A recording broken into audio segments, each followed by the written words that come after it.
This is a tutorial for swapping out the Agilent Technologies 7697A Headspace sampler for the 6850 series liquid sampler, presented by Salt Lake Community College's ACS student chapter.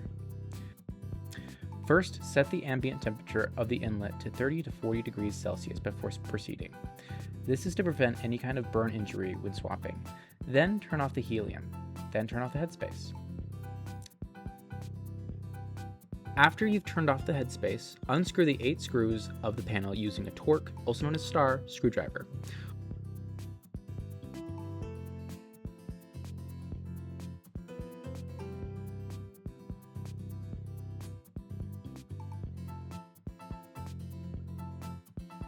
Once you've taken the metal panel out, unclasp the metal holder, remove the foam piece, and then pull the transfer line probe out from the inlet.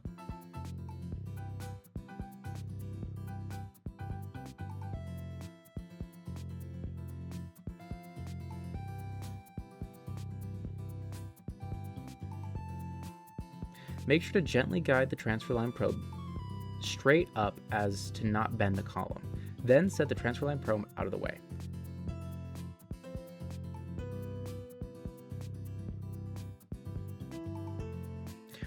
Once you've set the probe aside, begin to unscrew the metal rod and move it alongside the metal bracket.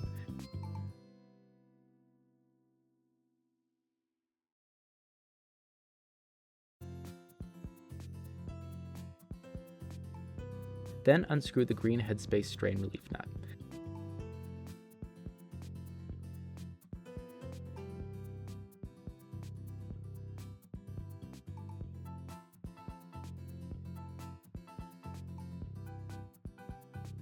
Then remove the rubber septum using tweezers or with your gloves.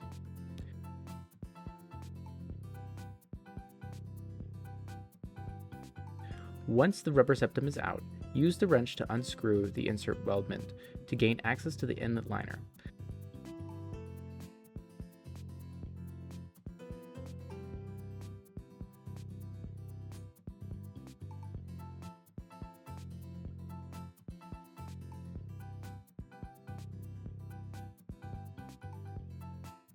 Then replace the headspace inlet liner with the ALS inlet liner with the O-ring on it.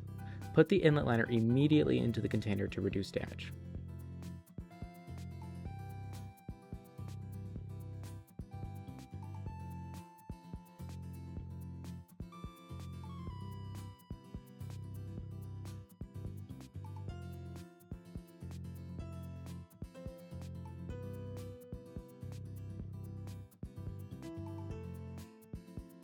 Once the liner is in, screw the weldment back in until it doesn't move any further. It should not take much strength.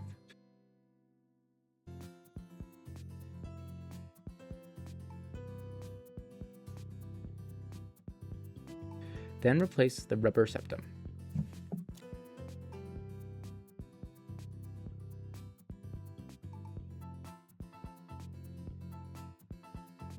Screw the metal rod back in without the metal bracket. Then screw the ALS septum retainer nut on. Make sure to not screw it in too tight. To check if you've done it too tight, look over it, and if you see the rubber septum bulging out, loosen the nut.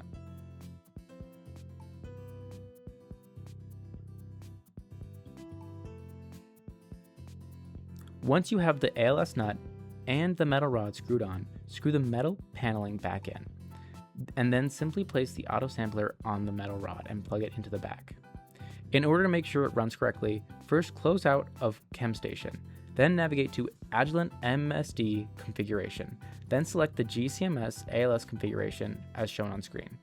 If you have it named slightly differently, check the configuration settings as shown.